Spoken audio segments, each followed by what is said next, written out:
நேயர்களுக்கு வணக்கம். இன்றைய நம்முடைய நேர்காணலில் தமிழ்நாடு பத்திரிகை ஊடக பாதுகாப்பு சங்க தலைவரும் அவதாரமிகள் ஆசிரியரும் பசும்பொன் மக்கள் முன்னேற்ற கழக தலைவரும் மூத்த அரசியல் விமர்சகருமான திரு அல்லூர் சீனிவாசன் அவர்கள் நம்முடைய இணைந்திருக்கிறார். அவரை வரவேற்பதில் நாம் மகிழ்ச்சி அடைகிறோம். வணக்கம் சார். வணக்கம்.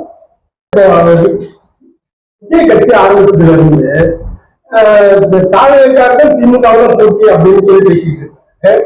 இப்போ நம்ம தமிழ்நாட்டுல வந்து 2 பெரிய திராவிட கட்சிகள் இருக்கு, திமுக ஒண்ணு அதிமுக ஒண்ணு. அவங்க எல்லாம் மெகா கூட்டணியை வச்சு களத்தில் இறங்கியிருக்கிறாங்க.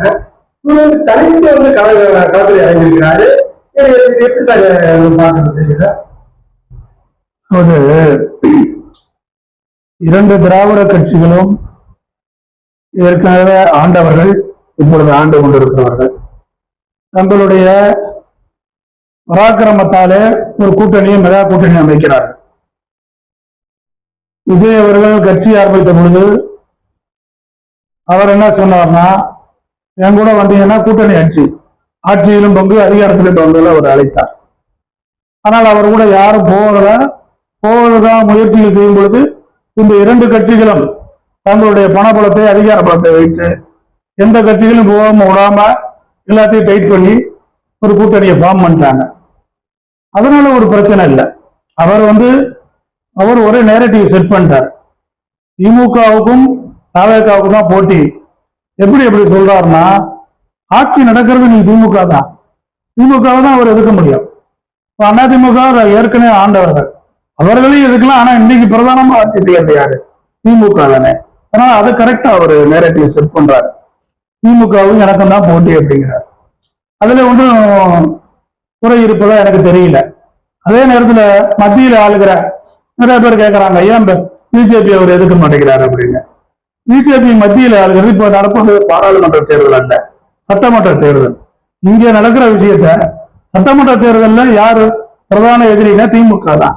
திமுகவை தான் எதிர்த்து அவர்கள் அரசியல் பண்ணணும், எல்லாரும் தான் அரசியல் பண்றாங்க. பாராளுமன்ற தேர்தல் வருகிற போது பாஜகவை எதிர்க்கிறாரா என்று பார்த்து விட்டுதான் ஒரு முடிவு செய்ய முடியும். அதனால அவர் எடுத்திருக்கிற இந்த அரசியல் நேரட்டிவ், அந்த நிலைப்பாடு என்பது மிகச்சரியானதாகவே நான் கருதுகிறேன்.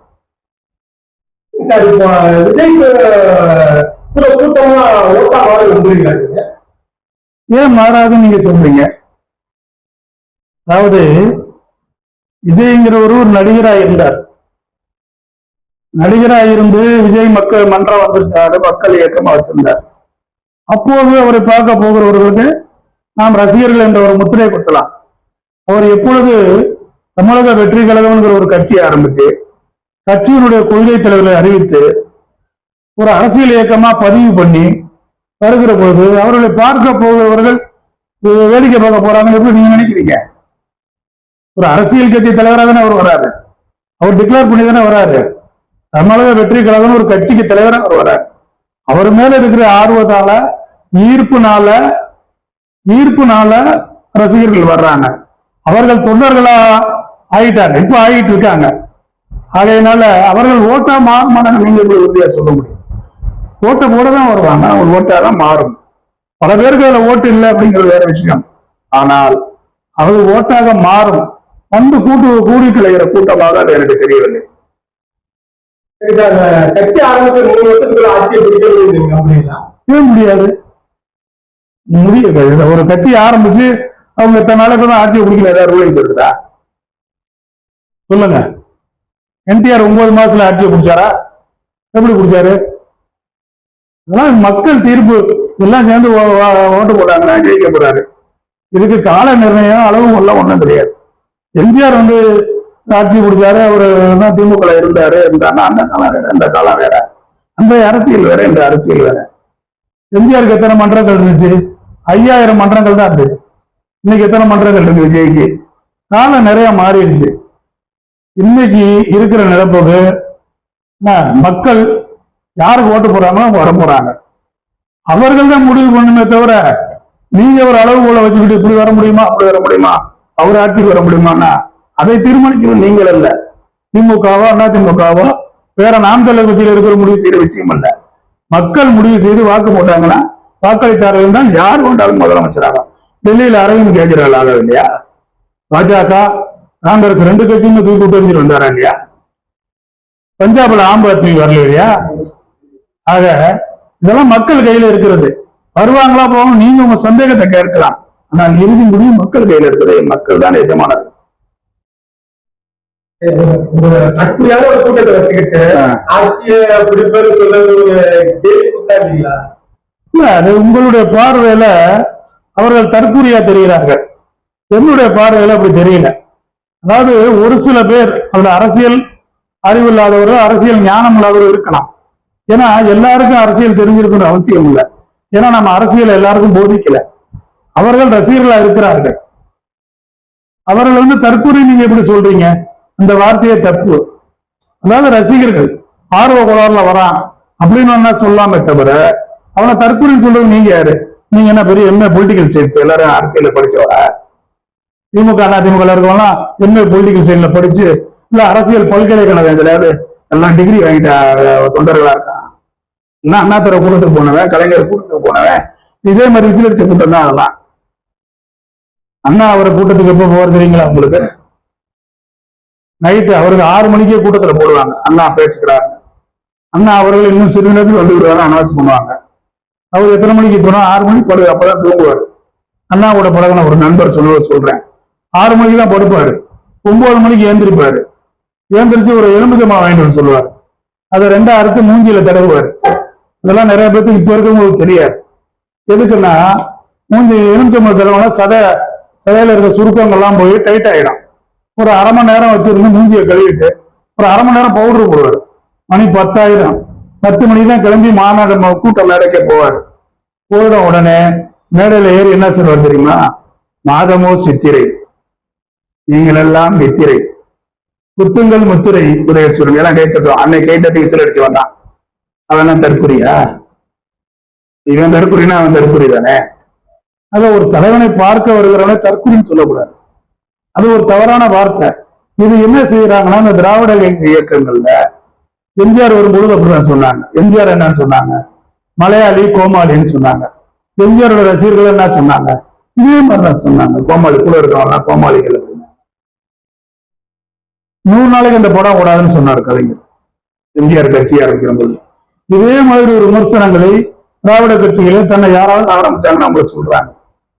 அவர்களை தற்கொலைகளாக இருக்கிறார்கள் என்று சொல்வதற்கு நீங்கள் என்ன, உங்களுக்கு யார் அந்த அதிகாரத்தை கொடுத்தது? அரசியல் தெரியாதவங்க தெரியலன்னு சொல்லுங்க, இன்னும் தப்பு இல்லை. அரசியல் கத்துக்க முடியாத விஷயம் இல்லை. அதெல்லாம் பெரிய யூனிவர்சிட்டியில போய் படிக்க வேண்டிய விஷயமா? சரி, காமராஜ் படிச்சிருந்தாரா அரசியல்? கலைஞர் எத்தனாவது படிச்சிருந்தாரு? எம்ஜிஆர் எத்தனாவது படிச்சிருந்தாரு? அதிகாரிகள் தான் ஆட்சி செலுத்துறான். இதுக்கு கல்விக்கு அதுக்கு சம்பந்தம் இல்லை. மக்களுக்கு நல்லது செய்ய வேண்டிய என்ன இருக்கணும், அவ்வளவுதான். அதுதான் உங்களுக்கு முதல் தகுதியை தவிர எம்ஏ எம்பில் பிஹெச்டி படிச்சவங்க தான் அரசியலுக்கு ஒண்ணுதா இருக்கா? அப்படி அரசியல் சட்டத்துல சொல்றாங்களா? இது போன்ற ஒரு தவறான ஒரு நேரட்டிவை திராவிட கட்சிகள் கிரியேட் பண்றாங்க.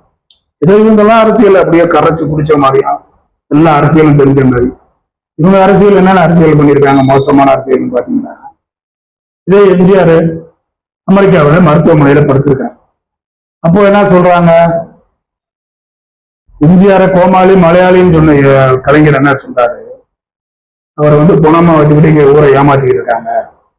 எம்ஜிஆர் உயிரோடு இருந்தால், ஒருவேளை அவர் பிழைத்து வந்தால், நான் முதலமைச்சர் பதவியை அவருக்கு விட்டு தருவேன். அப்போ கோமாளி அறிவாளியா இருந்தாரா? கேட்கிற கேள்வி பதில் புரியுதுங்களா? கோமாளி இருந்த எம்ஜிஆர் இவர் முதலமைச்சர் பதவி கொடுத்தானே அறிவாளியா இருந்தாரா? இதெல்லாம் ஒருத்தரை, அதாவது கேரக்டர் அசாசினேஷன் என்று இங்கிலீஷ்ல சொல்லுவோம். ஒருத்தரை பத்தி தவறான கருத்துக்களை பரப்புறது. விஜய் வந்துட்டார ஒரு கூட்டம் வருதுன்னு உன்னால இடிச்சுக்கிற தாங்க முடியல. அதை எப்படி சமாளிக்கணுமோ, எப்படி நீ சொல்லணுமோ அதை சொல்லணும்.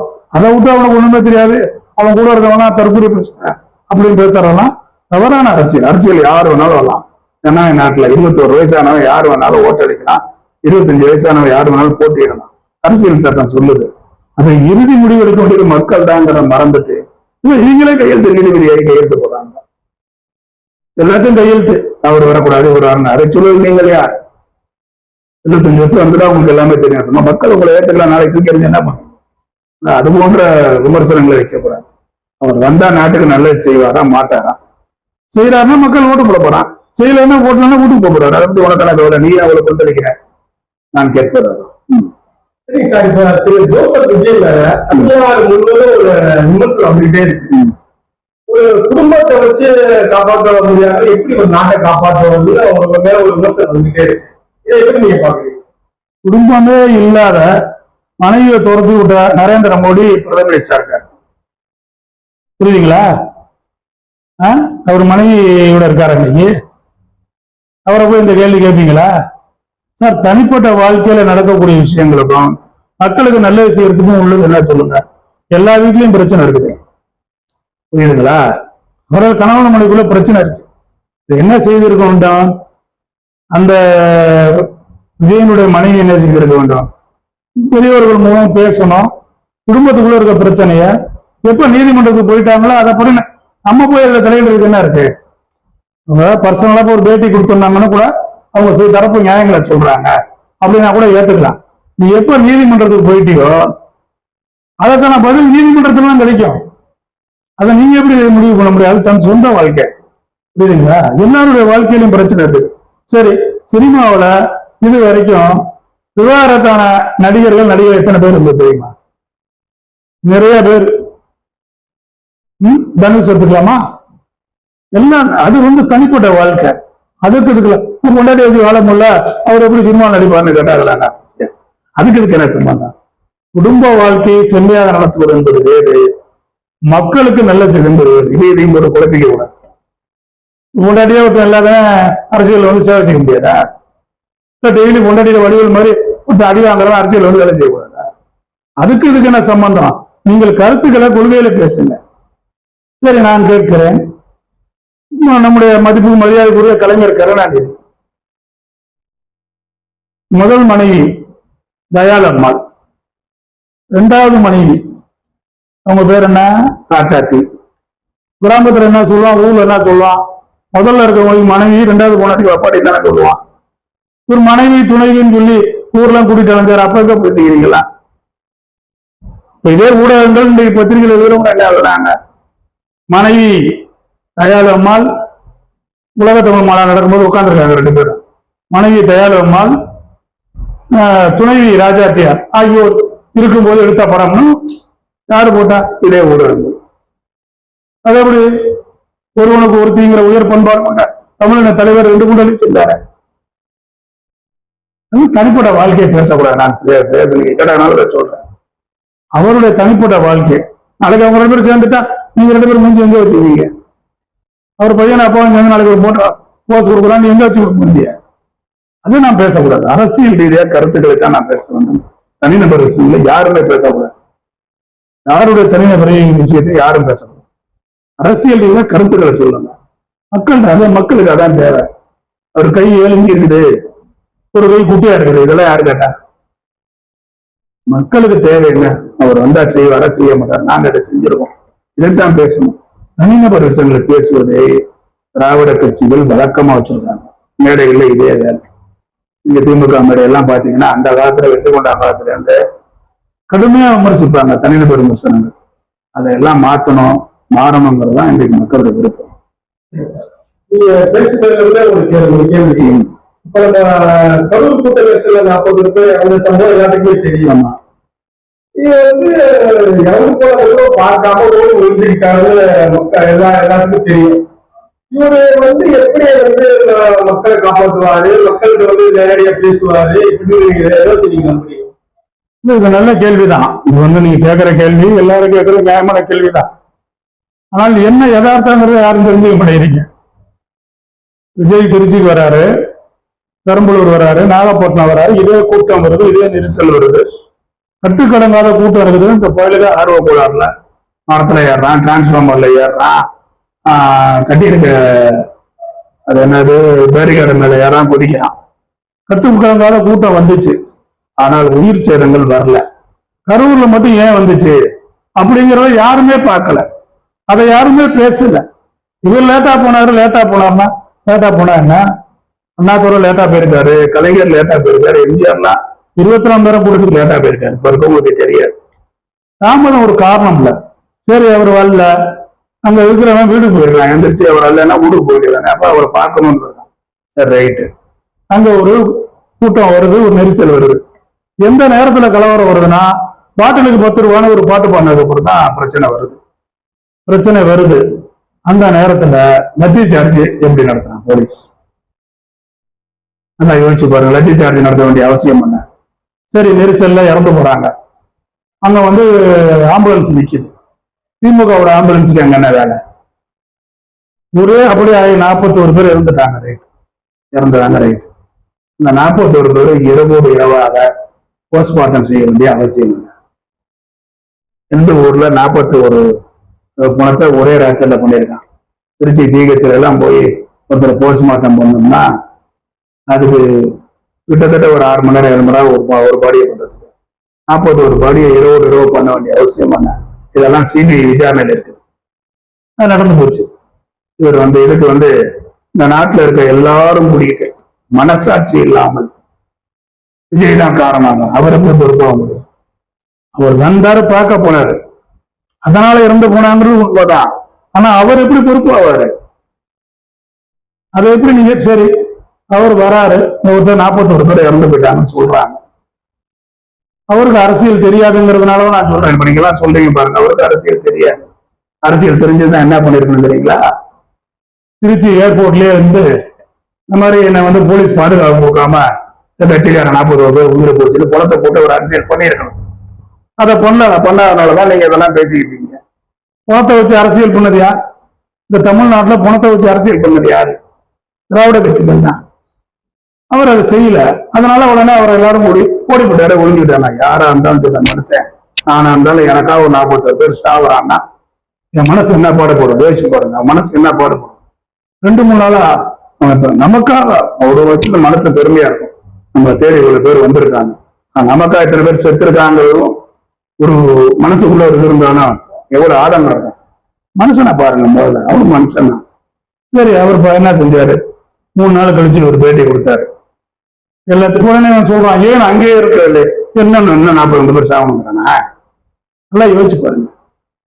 திருப்பி அங்கேயே போயிருந்தா என்ன ஆயிருக்கா?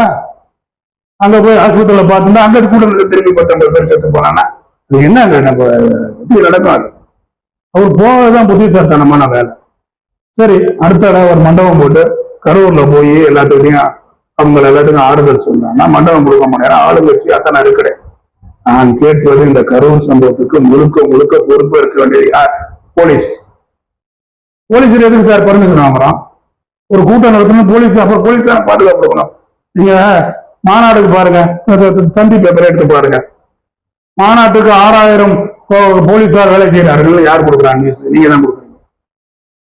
இப்ப திருச்சிக்கு வந்தாரு ஸ்டாலின், போன வாரம் வந்தப்போ 900 போலீஸார் பாதுகாப்பு பணியில் ஈடுபட்டு இருக்கிறாங்க கொடுக்குறீங்க. அன்னைக்கு எத்தனை போலீஸ் வந்திருந்தான்? சரி, இப்ப திருச்சிக்கு வந்தாரு விஜய், ஏதாவது நடந்துச்சா அசம்பாவிதங்கள்? அருமையா பாதுகாப்பு கொடுத்துருக்கான். கன்னியாகுமரி போன இடங்கள் எல்லாம் காவல்துறை நல்ல பாதுகாப்பு கொடுத்துருக்காங்க. அத முழுக்க காரணம் போலீஸ் தான். அதை சொல்வதற்கு ஒரு உலக கூட முதுகலம் இல்லை, ஊடகங்களுக்கும் இல்லை, அரசியல்வாதிகளுக்கும் இல்லை. காரணம் எல்லாத்துக்கும் ஒரு உள்நோக்கம் இருக்கு. வாழ்ந்துட்டா நம்ம விநாயகர் நம்ம பதவிக்கு ஆபத்து வந்திருந்தாங்க. அதனால இது விஜய்க்கு அரசியல் தெரியலன்றதை நான் ஒத்துக்கிறேன். உணத்தை வைத்து பண்ணுகிற அரசியல் தெரியாது என்பதுதான் ஒண்ணு. சரி சார், இப்போ விஜய் அரசியல் வந்தவங்க கொள்கை பாஜக சொல்றாங்க. இப்போ அவங்க படத்தை, ஜனநாயக படத்தை சென்சார் போர்டு முடக்கி வச்சாங்க. அது ஒரு மத்திய அரசு கட்டுப்பாட்டுல உள்ளது. அப்ப கூட இந்த பாஜக வார்த்தை எந்த ஒரு அவங்க பாஜக வார்த்தை சொல்லாம ஒரு விமர்சனமே இல்லாம இருக்கிறாரு. ஏன் பயப்படுறாரு பாஜக வார்த்தை சொல்றாரு? இல்ல, அதுதான் நீங்க என்ன நினைக்கிறீங்களா? திராவிட கட்சிகளோட அரசியலை பார்த்துட்டு டெய்லி கட்சியில லாவணி மாதிரி, அதாவது நீ வைக்கியானா, நான் உன்ன நீ பண்ண அப்படின்னு டெய்லி பேசுற மாதிரி அரசியல். விஜயனுடைய அரசியலை கவனிச்சு பாருங்க. அவருடைய அரசியல கட்சி ஆரம்பிச்சோடனே என்ன தேர்தலில் போட்டிட்டாரா? பாராளுமன்ற தேர்தலில் போட்டிட்டாரா? இடைத்தேர்தலில் போட்டிட்டாரா? சட்டமன்றத்துக்கு தான் போட்டிட்டாரு. தேவையானா மட்டும்தான் அவர் பேட்டி கொடுக்குறாரு, பேசுறாரு. இப்ப நீங்க ஜனநாயகம் படத்தை பத்தி கேட்குறீங்க. அந்த படத்தை வெளியிடுவதற்கு மத்திய அரசு சென்சார் போர்டு என்னென்ன வேலை செய்யுதுங்கிறது மக்களுக்கு தெரியும். அதை ஒரு போராட்டமா அதை நடத்தணும்னு நீங்க எதிர்பார்க்கறீங்க. புரியுதுங்களா? அப்ப நீங்க என்ன சொல்லுவீங்க?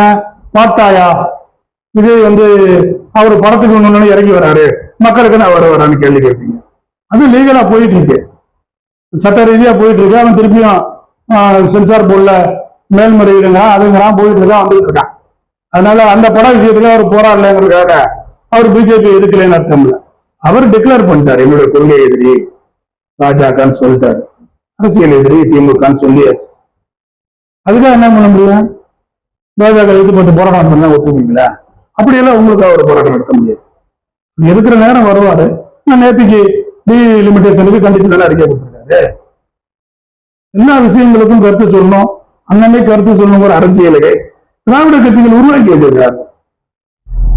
அது கலைஞர் காலத்துல அதான் வேலை, டெய்லி எனக்கு வேற புலம்புதல போய் இல்லையா? மக்களுக்கு நல்ல விஷயத்தை விடணும். டெய்லி நீ ஒன்னா என்ன நடக்குது? எடப்பாடி பதவி காலில் விழுந்து வாங்கினான்னு உதயநிதி சொல்றாரு.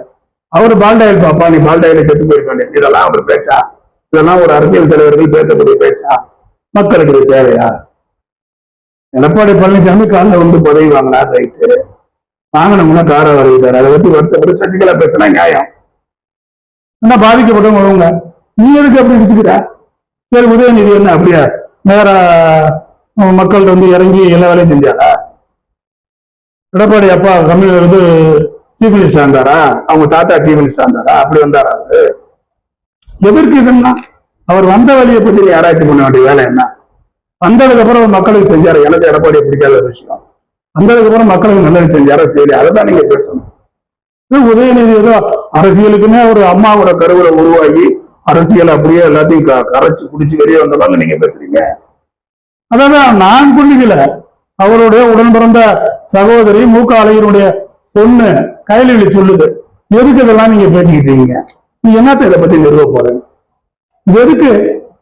மக்களை நீ என்ன செய்ய போற? சொல்லு. அதை விட்டு நீ காலில் விழுந்து வந்தா அதெல்லாம் இதெல்லாம் தேவையில்ல விஷயம், எல்லாரும் தெரிஞ்ச விஷயம்.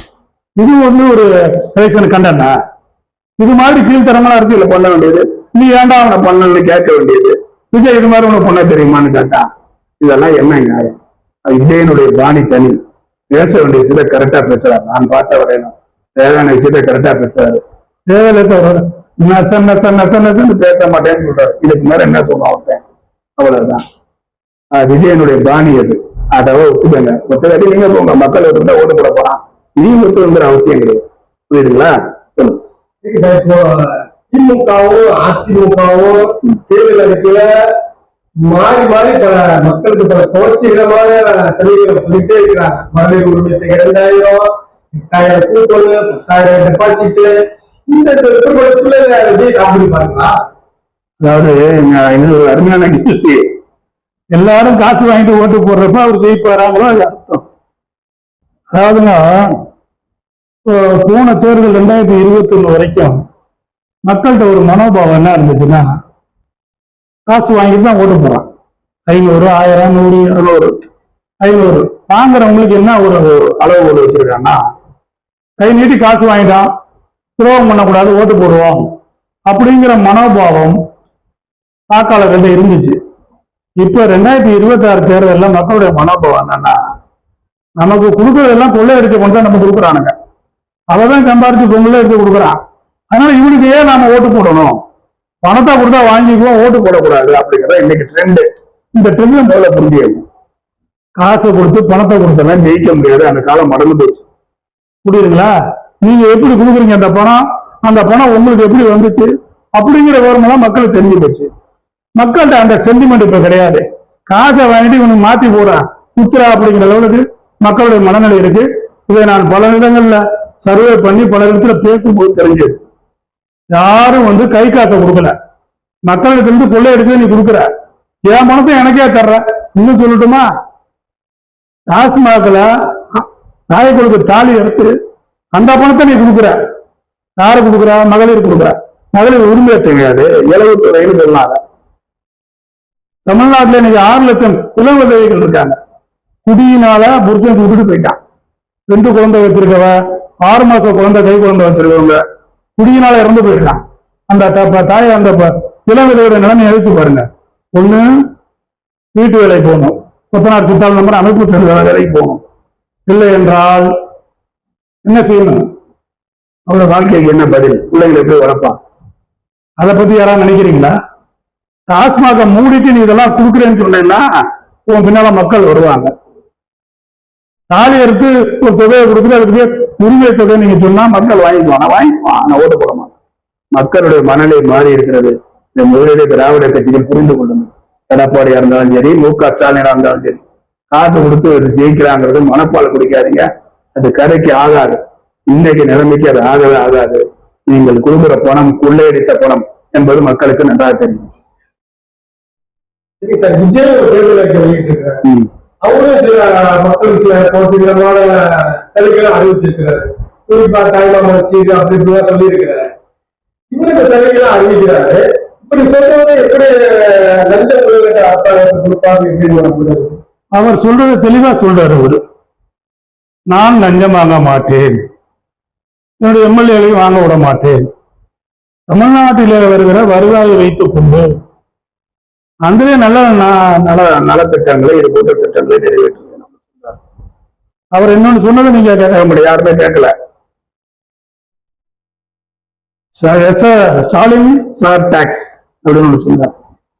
நாட்டினுடைய பட்ஜெட்ல 30% முதலமைச்சருக்கும் அமைச்சர்களுக்கும் போகுதுன்னு சொல்றாரு. அந்த 30%ல தான் இதெல்லாம் கொடுக்குறீங்க. இந்த ஓட்டுக்கு 1000-500 கொடுக்குறீங்க. நான் வந்தா அந்த 30% வாங்க மாட்டேன்னு சொல்றாரு. அதை யாராவது கணத்துல எடுத்துக்கிட்டீங்களா? வாய்ப்பு கொடுங்க அவருக்கு. மக்கள் என்ன சொல்றாங்க? ஒரு வாய்ப்பு கொடுப்போம். அவரு இதேதான் பண்றாருன்னா அடுத்த தடவை மக்கள் தூக்கி எறிஞ்சு போறான். வரதுக்கு மேல நீங்களே முடிவு பண்றீங்க. அவர் திட்டங்களை அறிவிச்சிருக்காரு. வருவாயிலிருந்து தரேன்னு சொல்றாரு. அவர் மெதுவா மெயினா சொல்லியிருக்க விஷயங்கள், அரசாங்க பணத்தை நான் எடுத்துட்டு போக மாட்டேன். அதை நம்பணும். அவர் வாய்ப்பு கொடுங்க. அதெல்லாம் மக்கள் கேட்கலாம். உங்களுடைய அவதார இதழ்ல ஒரு கருத்து கணிப்பு நீங்க சொல்லியிருக்கீங்க. உங்க கருத்து கணிப்பை பார்த்து பல தவக்கால செஞ்சுட்டாங்க நீங்க சொல்றீங்க. எப்படி ஏற்றுக்க முடியும்? அது எப்படின்னா, நான் ஒரு கருத்து கணிப்பு சொன்னதுனால இந்த கட்சியை சேர்ந்துட்டேன்னு சொல்றதா திரும்ப ஜூனியர் ஒரு கருத்து கணிப்பு வருது. திமுக ஜெயிக்கணும், அவர் திமுக சேர்ந்துட்டான்னு சொல்லுவீங்களா? தந்தி டிவியில அண்ணா திமுக ஜெயிக்கணும் ஒரு கருத்து கணிப்புன்னா அவர் அண்ணா திமுக சொல்லுவீங்களா? வெகுஜன பத்திரிகைகள், வெகுஜன ஊடகங்கள்லாம் எது வேணாலும் சொல்லலாம். எங்களை போன்ற நாங்கெல்லாம் லட்சக்கணக்கில் 16 வருடங்களா அவதாரம் பத்திரிகை நடத்திக்கிட்டு இருக்கோம். நயா பைசா யார்ட்டையும் வாங்கினது கிடையாது. செய்திகளை போடுறதுக்கோ போடாமல் இருப்பதற்கோ வாங்குறது கிடையாது. எந்த ஒரு சமரச பத்திரிகை நடத்திக்கிட்டு இருக்கோம். மக்களிடம் நாங்கள் விசாரிச்சு நாங்க ஒரு குழு வச்சு ஆய்வு பண்ணி தான் நாங்க எழுதுறோம். சும்மா வெறுப்பு வச்சுக்கலாம் எழுதல. அதுக்கு என்னால காரணங்கள் சொல்ல முடியும். எப்படி இதை எழுதுறேன் அப்படின்னு சொன்னாக்க, நீங்கள் அரசியல் வரலாற்றை கூர்ந்து கவனிச்சு பாருங்க. 1977ஆம் ஆண்டு தமிழ்நாட்டுல 4 முனை போட்டி. காங்கிரஸ் தனியா நின்றுச்சு, திமுக தனியா நின்றுச்சு, எம்ஜிஆர் தனியா நின்றாரு, ஜனதா கட்சி இருந்துச்சு. 27 இடங்கள்ல காங்கிரஸ் ஜெயிச்சிச்சு, 20% ஓட்டு. எம்ஜிஆர் ஜெயிச்சு முதலமைச்சர். அதே காங்கிரஸ் கட்சி, நான் காங்கிரஸ்ல இருந்தவன், மாநில பொதுச்செயலாளர் அளவுக்கு இருந்தவன், அதனால நான் சொல்றேன் வரலாறு. அதே காங்கிரஸ் 1989 தனியா நின்றாங்க. அப்பொழுது திமுக அதிமுக 2ஆ நின்றுச்சு. அதிமுக 2ஆ இருந்துச்சு ஆச்சுங்களா? திமுக போட்டிடுச்சு, காங்கிரஸ் கட்சி போட்டிடுச்சு. அதே 27 சீட்டு, அதே 20% காங்கிரஸ் ஓட்டு. இதுல என்ன தெரியுதுன்னா, 2 திராவிட கட்சிகளும் இந்த நாட்டிற்கு தேவையில்லை என்று நினைக்கிறவர்கள் 20% பேர் தமிழ்நாட்டில் இருந்து கொண்டே இருக்கிறார்கள். 50 ஆண்டுகளாக இந்த உண்மையை, இந்த வரலாற்று உண்மையை எல்லோரும் மறைக்கிறார். அந்த 20 தான் யாரு? தேமுதிக, நாம் தமிழர், யாரெல்லாம் கட்சி, டி ராஜேந்திர ஆரம்பிச்ச கட்சியில இருந்து சிவாஜி கணேசன் ஆரம்பிச்சு எல்லாமே இந்த 20க்குள்ளதான். ஆக 20% மக்கள் 2 திராவிட கட்சிகளும் வேண்டாம் என்று தொடர்ந்து இருந்துகிட்டே இருக்காங்க அந்த ஊர்ல. இதுல இன்னொரு வேடிக்கை, இதுவும் நிறைய பேர் சொல்றது இல்ல. வாக்குப்பதிவில 28% பேர், 72% மேல இந்த 50 வருஷத்துல வாக்குப்பதிவு ஆனதே கிடையாது. 28% பேர் ஓட்டு போடாமே இருக்கான். ஏன் ஓட்டு போடலன்னா, தேர்தல் முறையின் மேல இருக்க அதிருப்தியா, இல்ல அதை ஓட்டு போறது அகௌரவம் நினைக்கிறாங்க தெரியல. ஆனா 28% ஓட்டு போடாம இருக்காங்க. இந்த 20ம் இந்த 28ம் சேர்ந்தால் ஒரு மாற்றம் பார்ப்போம் அப்படின்னு ஓட்டு போட்டா விஜய் போற போக்குல ஜெயிக்கலாம். சொல்றது புரியுதுங்களா? இதையும் தாண்டி 1,31,00,000 பேர் இன்றைக்கு புதிதாக இளம் வாக்காளர்கள், புதிய வாக்காளர்கள் வருகிறார்கள். அவர்களில் 1 கோடி பேர் அவருக்கு வாக்கு போட்டா ஜெயிச்சிருவார். இதையெல்லாம் நான் களத்திலே பார்க்கிற பொழுது இன்னும் ஒன்று சொல்லுகிறேன். நான் என்னுடைய சர்வே படி தமிழகத்திலே 2,4 கோடி ரேஷன் கார்டுகள் இருக்கிறது. ஒரு ரேஷன் கார்டுக்கு 2 ஓட்டு விஜய் போடுவதற்காக மக்கள் தயாராகிவிட்டார் என்பதுதான் எங்களுடைய சர்வே தெரிஞ்ச உண்மை. அவங்க வெளியே சொல்லிட்டு இருக்க மாட்டாங்க. இவர்கள் கேட்கிறார்கள், கட்டமைப்பு இருக்கா, பூத் ஏஜென்ட் இருக்காங்க. பூத் ஏஜென்ட்லாம் வீட்டுக்குள்ளே இருக்கான். அப்பாட்ட பொண்ணு சொல்றான், அம்மா கிட்ட பையன் சொல்றான், தாத்தா கிட்ட பேரனுங்க சொல்றான். பூத் ஏஜென்ட் வீட்டுக்கு 4 பேர் வேலை செஞ்சுட்டு இருக்கான். அதெல்லாம் ஓட்டு இருக்கு இல்ல, அதெல்லாம் 2வது. பூத் ஏஜென்ட்னு அவெல்லாம் பாக முகவர்கள்னு லிஸ்ட்ல இருக்கவன்ல. இது மாதிரி ஒரு பிரச்சாரம் நடந்துட்டு இருக்கு. எங்களுடைய சர்வேல எங்களுக்கு கிடைச்ச தகவல் 2,4 கோடி ரேஷன் கார்டுக்கு, ஒரு ரேஷன் கார்டுக்கு 2 ஓட்டு. 1 ஓட்டு போட்டா கூட, புதுவா வந்திருக்க வாக்காளர் போட்டா கூட, நான் சொல்லுகிற கணிப்பின்படி விஜய் 100 சீட்டுக்கு மேல 110 சீட்டுக்கு மேல வருவதற்கு வாய்ப்பு இருக்கிறது. இறுதியா ஒரு கேள்வி சார். இப்போ பாத்தீங்கன்னா எல்லா ஊடகங்களும் தாவேக்காவுக்கு 4 சீட்டுக்கு மேல வெற்றி பெற வாய்ப்பை இல்லைன்னு பேசிக்கிறாங்க. ஆனா உங்களோட கருத்து தெரிவிக்க மட்டும் நீங்க வெளியிடும்போது அதிகப்படுத்தி மிகப்படுத்தி வெளியிடுறீங்க. இது எப்படி சார் உதவுது?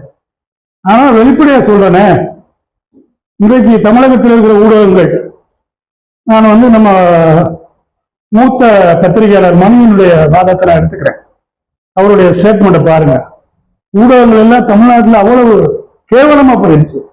காசை வாங்கிட்டு, பணத்தை வாங்கிக்கிட்டு, சார்பு ஊடகங்கள், திமுக அதிமுக சார்பு ஊடகங்கள் அதை செயல்படுகின்றன. எல்லாம் வணிகமயமாகிவிட்டது. எங்களை பொறுத்தவரையில், அவதாரம் பத்திரிகைகளை பொறுத்தவரையில் சமூக நலன் தான் எங்களுக்கு முக்கியம். காசு பணத்துக்காக ஒரு பணம் வாங்கிட்டு ஒரு கருத்து கணிப்பு சொல்றாங்க இல்லை. நாங்க மக்களுடைய நாடி துடிப்பை எடுத்து நாங்க சொல்றோம். அதெல்லாம் கருத்து திணிப்பு. நாங்கள் சொல்வது கருத்து பிறப்பு.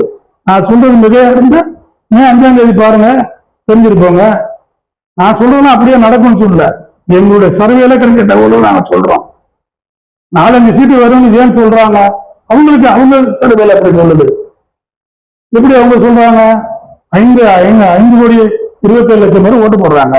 நீங்க என்ன கருத்து கணிப்பு? 3000 பேரை வச்சுக்கிட்டு ஒரு கருத்து கணிப்பு, 6000 பேரை வச்சுட்டு ஒரு கருத்து கணிப்பு, யூனியர் 40,000 பேர் எப்படி நீங்க கணிக்க முடியும்?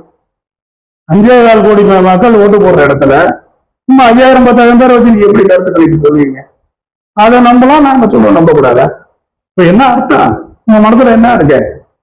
சொல்லுகிறவன் யார் அப்படிங்கிறத பாக்குறீங்க. வெகுஜன பத்திரிகை, லட்சக்கணக்கில் பத்திரிகை அவங்க சொல்றேன் நியாயம். டிவியில வந்துட்டு அவங்க சொன்னா ரைட்டா? நாங்க விளம்பரம் இல்லாதவா டிவியில பேச முடியல, பத்திரிகை லட்சக்கணக்கில் அடிக்க முடியல, நாங்க சொல்றோம் நம்ப மாட்டீங்களா? எங்களுக்கு கருத்து உண்மையான 5ஆம் தேதிக்கு அப்புறம் பாருங்க நடக்கும். மக்கள் தான் இறுதி எஜமானது, மக்கள் தான். நான் சொல்வது அல்ல, மக்கள் தீர்ப்பு, மகேசன் தீர்ப்பு. உங்கள் பொருளாதார நேரத்தை ஒதுக்கி எங்களுடைய கருத்துக்களை பகிர்ந்து கொண்டதை நன்றி சார். நன்றி, வணக்கம்.